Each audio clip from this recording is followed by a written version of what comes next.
जैसलमेर का बासन पीर गांव जो पिछले 2 दिन से सिर्फ जैसलमेर या मारवाड़ी नहीं बल्कि राजस्थान में छाया हुआ है। दरअसल वहां पर 2 जुंजारों की छतरियां बनी हुई थी।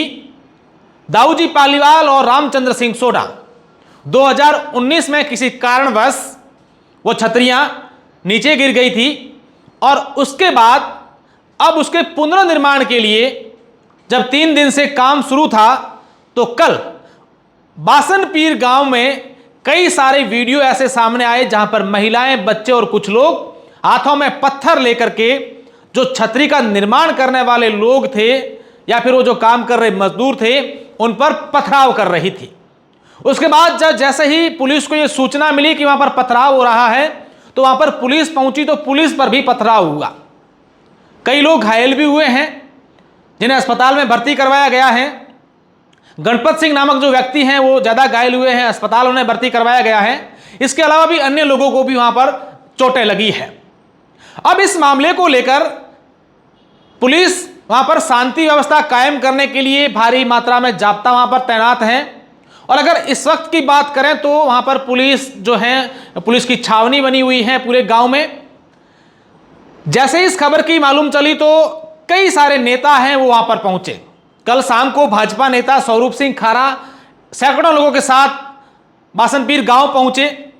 उसके बाद कल गुरु पूर्णिमा का दिन था तो पोखरण विधायक और संत महंत प्रतापपुरी एक गुरु पूर्णिमा कार्यक्रम में व्यस्त थे और जब उन्हें मालूम चला कि इस प्रकार का एक मामला हुआ है तो प्रतापपुरी स्वयं वहां से उस कार्यक्रम को छोड़ करके बासनपीर गांव पहुंचे।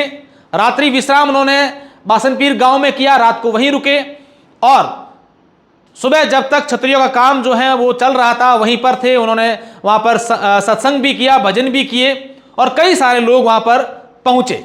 अब शिव विधायक रविंद्र सिंह भाटी भी एक बड़े काफिले के साथ जो हैं वो बासनपीर गांव पहुंच रहे हैं। मामला इस प्रकार का है कि जब वहां पर गांव में तालाब के पास छतरियां बन रही थी तो गांव के लोगों ने उसका विरोध किया। ऐसी बात सामने आई और विरोध किया तो उनकी बातचीत हुई तो गांव के लोगों, महिलाओं, बच्चों द्वारा वहां पर पथराव किया गया। हालांकि कई लोगों ने इस घटना को इस तरीके से भी जोड़ा है कि यह एक सोची समझी साजिश के तहत हमारी धार्मिक भावनाओं को आहत करने के लिए इस प्रकार का पथराव किया गया है।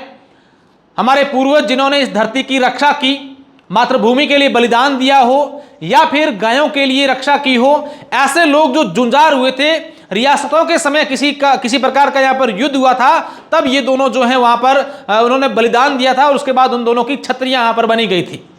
सिर्फ जैसलमेर ही नहीं बल्कि कई ऐसे क्षेत्र हैं जहां पर रियासत काल में या पूर्व जमाने में जब युद्ध हुआ करते थे, जब वहां पर किसी का कोई बलिदान देता था तो उनकी छतरियां वहां पर बनती थी। और अधिकतर जैसलमेर या इस क्षेत्र में अगर बात करें तो वहां पर जितने बड़े बड़े तालाब बने हुए हैं उन तालाबों की जो पाल होती हैं उन्हीं पर जो है छतरियां बनाई जाती हैं। लेकिन 2019 में छतरियां कैसे गिरी, ये सबसे बड़ा सवाल। अगर गिरी तो उसके बाद से अब तक छतरियां क्यों नहीं बनी, किसने नहीं बनने दी या फिर क्यों नहीं बनवाई गई, सबसे दूसरा बड़ा सवाल। तीसरा कि इस गांव में जमीन को लेकर पिछले कई सालों से विवाद चल रहा है। गांव वालों का दावा है कि जब सेटलमेंट का समय था तब किसी टेक्निकल इश्यू के कारण हमारे जो नाम है ये जमीन नहीं हुई, लेकिन महाराजा राज परिवार की ओर से दावा कि ये जो जमीन है वहां पर 25,000 बीघा ये राज परिवार की जमीन है। इस पर कोई दावा नहीं कर सकता क्लेम कि हम ये जमीन हमारी है, जबकि ये परिवार जो है राज परिवार की जमीन है, उस पर भी जो है वो इश्यू चल रहा है।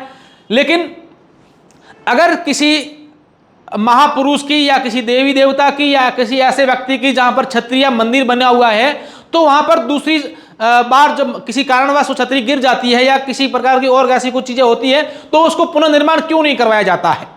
ये पत्थरबाजी करना क्या छतरियों का विरोध था इसके पीछे या और कुछ मसला था, यह भी एक जांच का विषय है जिस प्रकार से आरोप लग रहे हैं। और दूसरी तरफ गांव के लोगों का यह कहना है कि हमें जब यह छतरियां बन रही थी तो इस प्रकार की कोई बात हमें नहीं बताई गई कि हम लोग छतरियां बना रहे हैं। हमें कम से कम कागजात दिखाते कि देखिए हम लोग सिर्फ छतरी बना रहे हैं, यहाँ पर हमारा स्टे चल रहा है लेकिन उस स्टे के बावजूद वहां पर छतरियां क्यों बन रही थी। लेकिन कहते हैं कि एक ऐसा खसरा है जिस पर स्टे नहीं था। अब इसी मामले को लेकर दूसरे पक्ष का कहना है कि वो लोग कौन होते हैं हमें पूछने वाले कि छतरी हम कहां बनाएंगे, वो कौन होते हैं हमसे कागज मांगने वाले कि छतरी हम लोग कहां बनाएंगे, क्योंकि जमीन हमारी है। अभी यह स्पष्ट नहीं हो पाया कि जमीन किसकी है। हमारी जमीन पर बैठे हैं और हमसे ही कागज मांग रहे हैं, ये कहां तक उचित है? और हम वहां कौन सा कब्जा करने या ऐसा कुछ करने जा रहे थे? हमारे धार्मिक भावनाओं से जुड़े जो दो व्यक्ति थे, महान पुरुष थे, उनकी तो हम छतरियां ही तो बना रहे थे। तो ये विवाद क्यों, इस पत्थरबाजी क्यों? और इस पूरे मामले को लेकर प्रशासन और पुलिस ने पहले जाकर के इस मामले को सुलटाया क्यों नहीं? जब 2019 में ये छतरियां गिरी हैं, क्योंकि किसी भी प्रकार की छतरी या मंदिर के साथ इस प्रकार का कुछ होता है तो लोगों की भावना से जुड़ा हुआ मामला होता है, तो अब तक उस पर क्यों नहीं हुआ? ये कई प्रकार के सवाल जो हैं वो अभी भी लोगों के जहन में हैं। और फिलहाल की अगर बात करें तो वहां पर छतरियों का कार्य है वो लगभग पूर्ण होने की कगार पर हैं और वहां पर कई जनप्रतिनिधि पहुंच रहे हैं और साफ तौर पर कहा गया है, पर लोगों की ये मांग है, वहां पर जो पहुंच रहे हैं नेता, जनप्रतिनिधि, वो कह रहे हैं कि आज गांव में जहां हम छतरियां बना रहे हैं वहां अगर इस प्रकार का विरोध हुआ तो आने वाले दिनों में हमारे साथ क्या कुछ और नहीं होगा। इसलिए हम लोग चाहते हैं कि ऐसा जो कोई लोग करते हैं उनके खिलाफ सख्ती से प्रशासन कदम उठाए। अब इस पूरे मामले में क्या विवाद है, क्या कोई वहां पर बच्चों ने इस प्रकार का किया है, क्यों नहीं किया है, जमीन का क्या मामला है, इसको लेकर के हम आपको एक बहुत जल्द विस्तृत पूरी जानकारी के साथ दोनों पक्षों को समझते हुए पूरी बात बताएंगे।